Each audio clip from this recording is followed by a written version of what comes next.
Yesterday, in the wake of a significant battlefield setback for Russian forces, a major tactical operation was launched, using North Korean expeditionary troops to rebalance the front line. The engagement, centered on a single strategic target in the Luhansk Oblast, evolved into a complex, multi-domain conflict. It ultimately resulted in substantial losses for the North Korean contingent, with material and personnel damages estimated to exceed $65 million.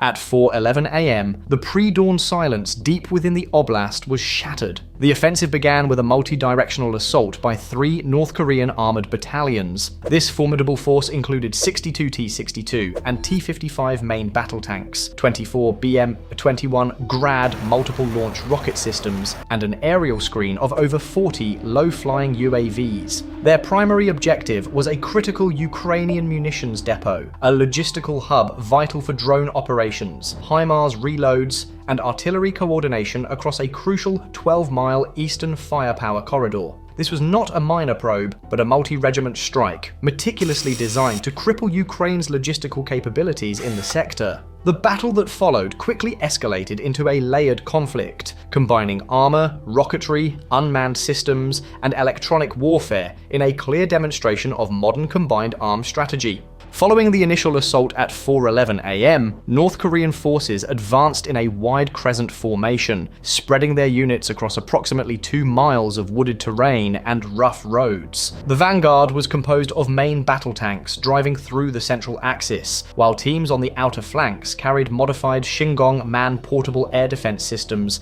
to counter low-flying aerial threats. Positioned directly behind this armored spearhead were combat engineering units in armored trucks. Their immediate goal was to breach the depot's southern defenses, specifically the layered earthworks and fortified steel gates. However, the Ukrainian forces mounted a swift and adaptive defense. High above the battlefield, reconnaissance drones equipped with thermal infrared optics and signals intelligence sensors detected the armored movement within 6 minutes of the assault's start. This early warning initiated a coordinated defensive response. Almost immediately, Patriot PAC-3 surface-to-air missile batteries were repositioned into a semi-arc formation, establishing 110-degree coverage of the airspace to counter potential missile or drone swarm attacks. At the same time, 2 Sukhoi Su-27 flanker fighter jets, operating from an altitude of 22,000 feet, began deploying chaff corridors, which are dense clouds of metallic strips designed to disrupt radar locking systems and mislead enemy missile guidance.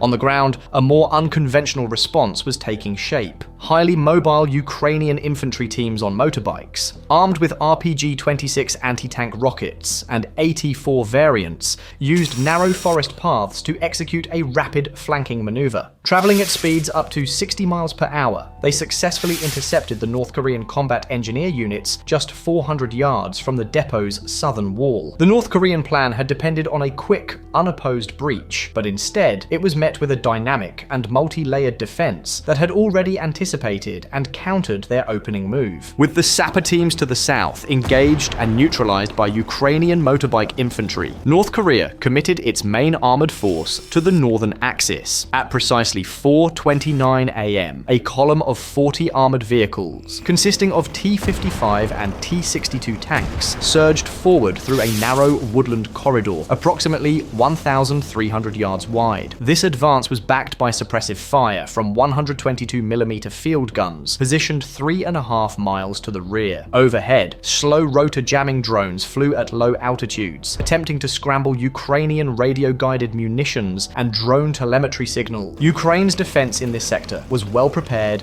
and deeply layered. As the lead North Korean tanks entered a pre-sighted 1,200-yard kill zone, 2 separate defensive lines of main battle tanks, T-72S on the left and T-8082S on the right, emerged from concealed positions and opened fire. The initial volleys of armor-piercing rounds proved highly effective, penetrating frontal armor and triggering catastrophic secondary explosions. Just as the North Korean formation began to waver, Ukrainian engineers deployed autonomous mine-laying robots from camouflaged positions. These compact tracked platforms moved forward and dispersed TM-62 anti-tank mines in a wide arc, effectively creating creating a semicircular trap that cut through the armored column. This maneuver forced the advancing tanks to cluster together, turning them into perfect targets for concentrated artillery. From the western tree line, 152mm Bodana self-propelled howitzers began their fire mission. Within 90 seconds, they delivered a concentrated 12-round volley, saturating the North Korean advance with high explosive shells. The impact zone became a maelstrom of fire and shrapnel that shredded tank hulls and ignited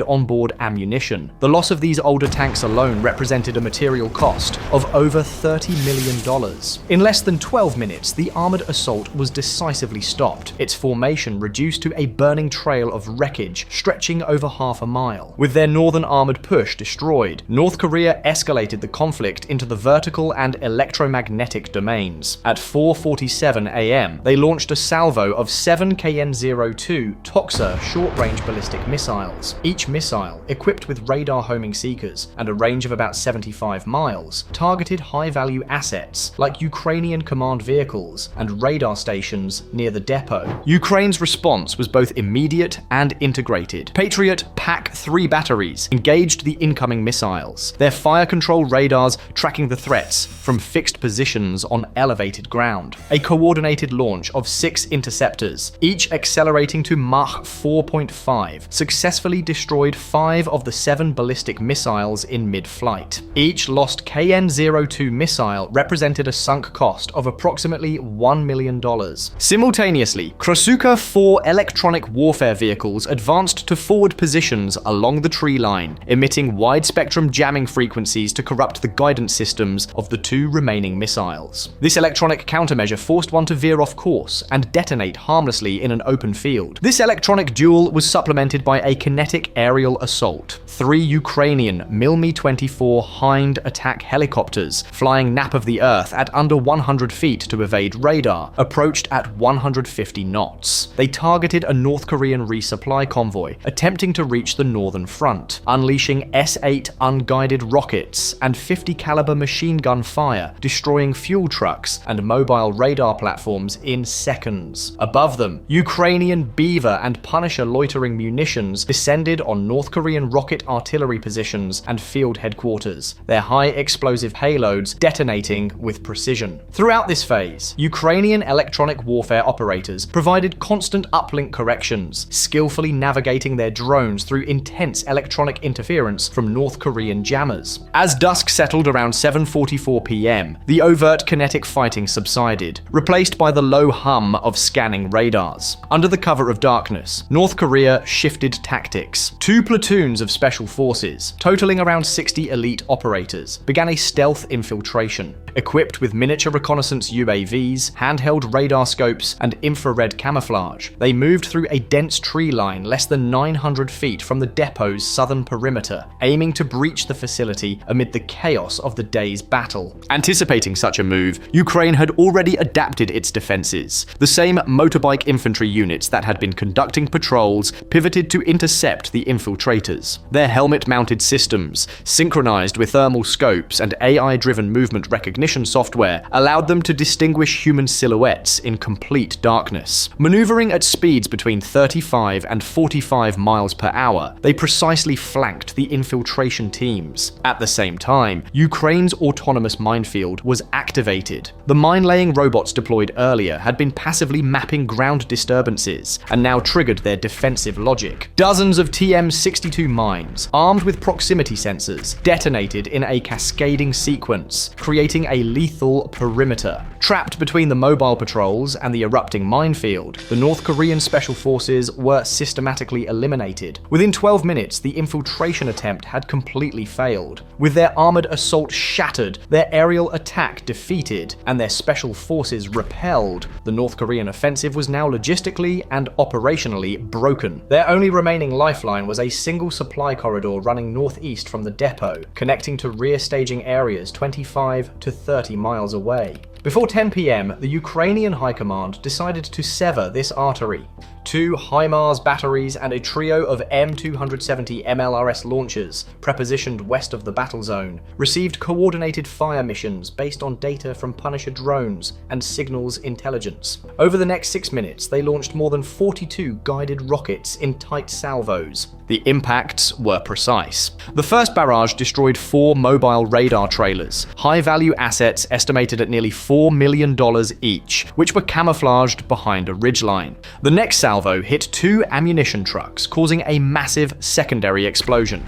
The final volley struck a mobile field command post, collapsing its structure and neutralizing its staff. Following these rocket strikes, Ukrainian 155mm artillery units began a sustained barrage along the same corridor, creating a nearly 2-mile-long dead zone where any movement was immediately targeted. North Korea's supply chain was effectively severed. By 3:23 a.m., Ukraine launched its final, decisive counteroffensive to clear the remaining North Korean forces from the depot's eastern flank. 8 T-80 main battle tanks led the charge, following a path cleared by minesweeping robots. Motorbike infantry moved between tree cover, using RPGs and short-range jammers to disrupt entrenched positions, while a pair of Mi-24 gunships provided close air support. Overhead, kamikaze drones engaged their designated targets. Within 47 minutes, all remaining North Korean fortified positions were either neutralized or abandoned. By dawn, the operation was over.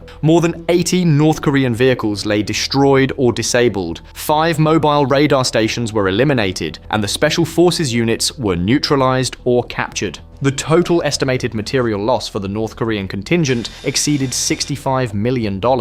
Strategically, they had lost their primary foothold in the sector, while Ukraine successfully defended and solidified a critical logistics hub. The engagement offered a clear lesson. Advanced technology is most effective when paired with tactical mobility and operational discipline. The final image from the battlefield was not of destruction, but of Ukrainian medics treating wounded North Korean prisoners, a scene that underscored a military doctrine that retained its humanity even in victory.